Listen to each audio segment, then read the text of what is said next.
If you're a fan of the strange, dark, and mysterious delivered in story format, you've come to the right place. Today's story takes us back to the winter of 1954, to a remote village in the Austrian Alps, where what started as a simple geological survey would uncover something that would challenge everything we thought we knew about local folklore and human history. But before we get into today's story, if you could go ahead and give this post a like, and maybe share it with someone who enjoys a good mystery, it would really help out the channel. Now, let's get into today's story. December 5th, 1954. The sun hasn't yet risen over the jagged peaks of the Totes Gebirge mountain range in Upper Austria.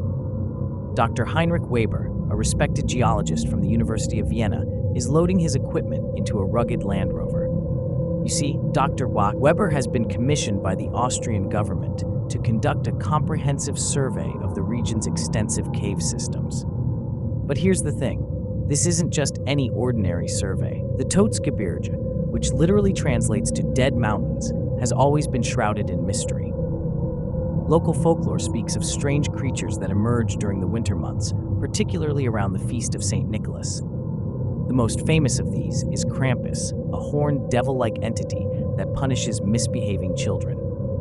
Dr. Weber, being a man of science, has always dismissed these tales as simple superstition, something to keep children in line during the harsh alpine winters. But what he's about to discover in these mountains will challenge everything he believes about the intersection of myth and reality.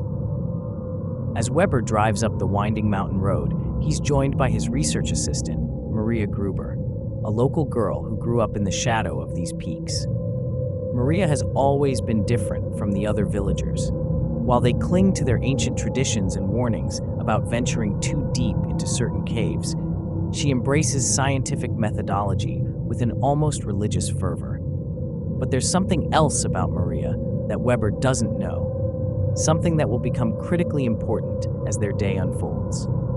They park their vehicle at the base of a particularly steep incline, about 3 kilometers from their intended survey site. The equipment they're carrying is state-of-the-art for 1954. Seismographs, mineral testing kits, and most importantly, a new type of sonar mapping device that Weber hopes will help them create the most detailed map of the cave system ever attempted.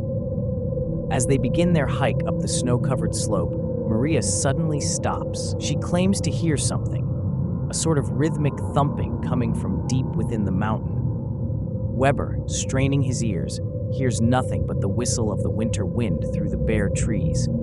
He dismisses her concern, and they continue their ascent. But here's where things start to get strange. The cave they're looking for should be clearly visible from their current position. Weber has studied the previous surveys extensively, and according to every map and document, there should be a large opening in the rock face about 50 meters above them. But as they climb higher, something seems off. The rock face doesn't match any of their reference photographs. Where there should be a gentle slope leading to the cave mouth, there's instead a sheer cliff of dark limestone. That's when Maria points to something that will change the course of not just their day, but their entire understanding of these mountains. About 20 meters to their left, partially hidden behind a massive boulder, is the entrance to a cave that appears on none of their maps.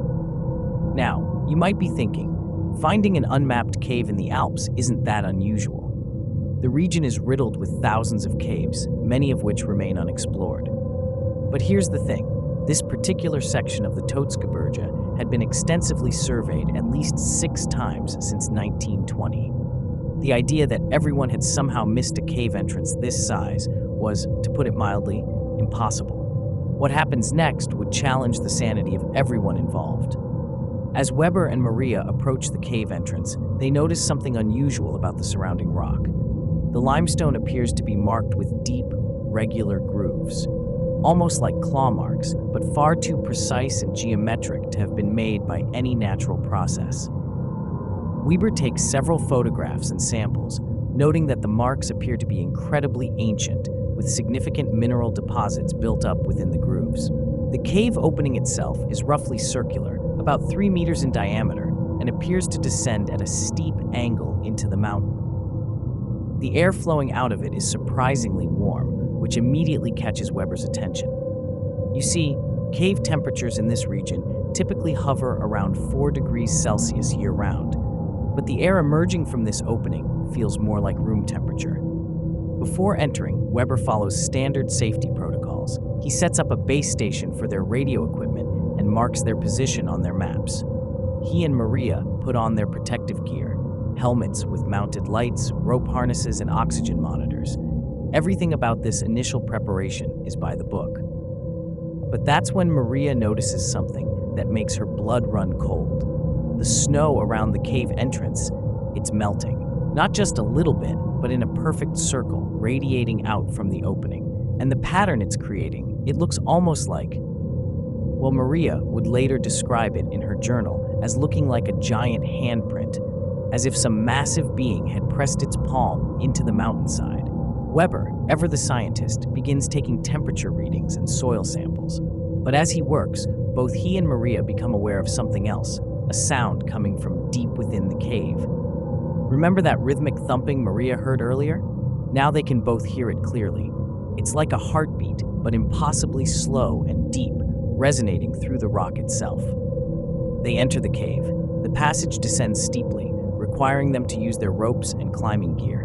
The walls continue to show those strange geometric patterns, but now they're noticing something else. The patterns seem to be arranged in repeating sequences, almost like writing. Weber photographs everything, but he's having trouble keeping his hands steady.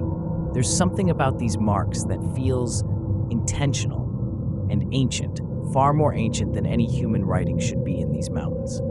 After descending about 60 meters, they reach a large chamber. And that's when things take an unexpected turn. The chamber is perfectly circular, about 30 meters in diameter, with a domed ceiling that disappears into darkness above them. But it's what's on the walls that stops them in their tracks. You see, covering every surface are hundreds, no, thousands of those geometric patterns. But here, they're clearly organized into distinct panels. Some appear to tell stories through primitive but sophisticated pictograms. And in the center of each panel is a recurring figure, a towering horned being that bears an uncanny resemblance to the Krampus of local legend. But here's the thing. These carvings aren't just a few hundred years old, dating back to medieval Austrian folklore. According to the mineral deposits and rock formations around them, these images were carved thousands of years before the first human settlements in the region. As Weber and Maria study the walls, their helmet lights begin to flicker. At first, it's just a minor annoyance, but then Maria's light goes out completely. She reaches for her backup light, but it won't turn on either. Weber's light begins to dim, and that's when they both notice something that defies explanation. The chamber isn't getting darker. Even with their lights failing, they can still see the walls clearly, because the chamber itself appears to be glowing. A faint, pulsing blue-green light seems to be emanating from the rock itself, in perfect synchronization with that deep, rhythmic thumping they've been hearing. Weber, his scientific mind racing to find a rational explanation, begins taking readings with every instrument they have. The temperature in the chamber is now hovering around 20 degrees Celsius, impossibly warm for this depth. Their compasses are spinning wildly, and the mineral testing kit is giving readings that make absolutely no sense. But what they discover next would change everything we think we know about human history and folklore. In the center of the chamber floor, partially covered by centuries of mineral deposits, they find what appears to be a trap door. It's made of some kind of metal that their instruments can't identify, and it's covered in more of those geometric patterns. But these are different. They seem to be moving, shifting slightly when viewed from different angles, like oil on water. Weber and Maria spend hours documenting everything. They take hundreds of photographs, make sketches, and collect samples. But as they work, they both become aware of something else, a growing sense of being watched. It's subtle at first, just a prickling sensation on the back of their necks, but it gradually becomes more intense, more present. That's when Maria remembers something her grandmother once told her about the Krampus legends. You see, according to the oldest versions of the story, Krampus wasn't just a mythical figure who punished naughty children. He was something far older, far more fundamental to the world. The story said he emerged from deep within the mountains, not just on St. Nicholas Day, but at times when the world itself needed balance. As they're preparing to leave the chamber, something happens that neither Weber nor Maria would ever be able to fully explain.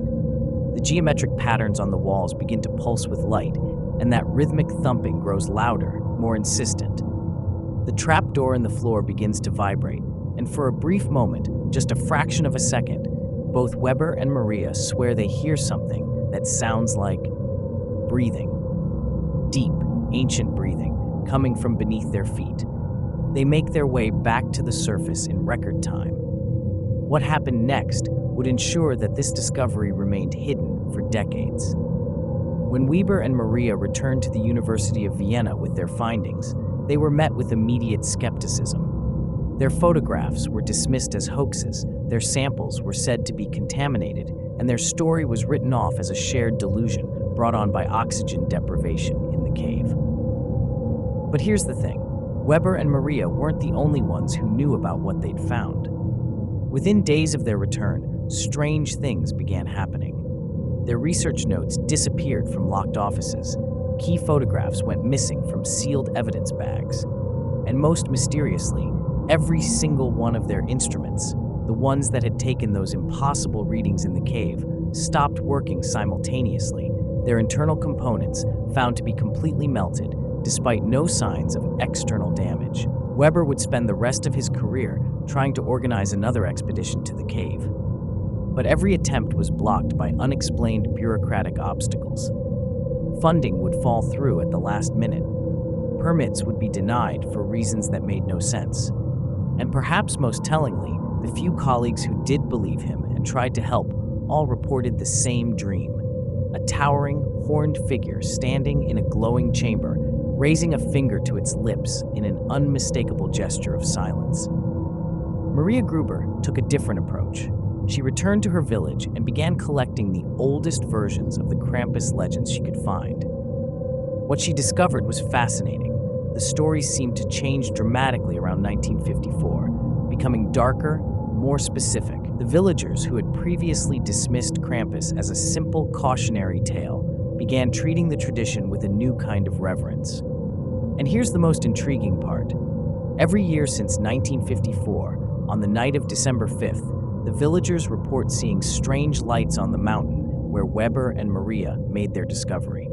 Blue-green lights that pulse with a rhythm that witnesses say sounds like, well, like a heartbeat. The cave itself? It's never been found again.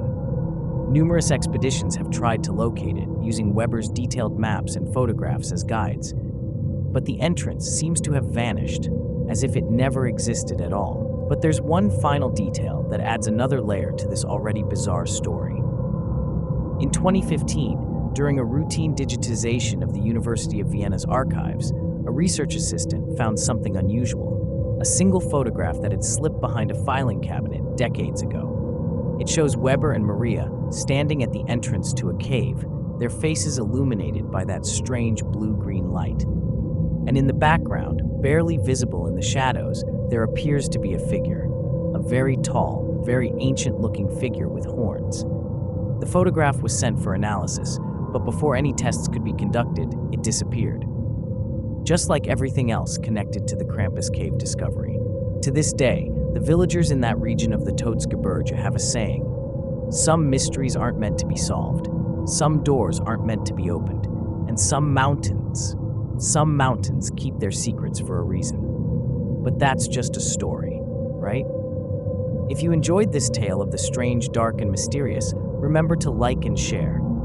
And if you're ever hiking in the Austrian Alps on a cold December night and you hear something that sounds like a heartbeat coming from deep within the mountains, well, maybe some mysteries are better left unexplored.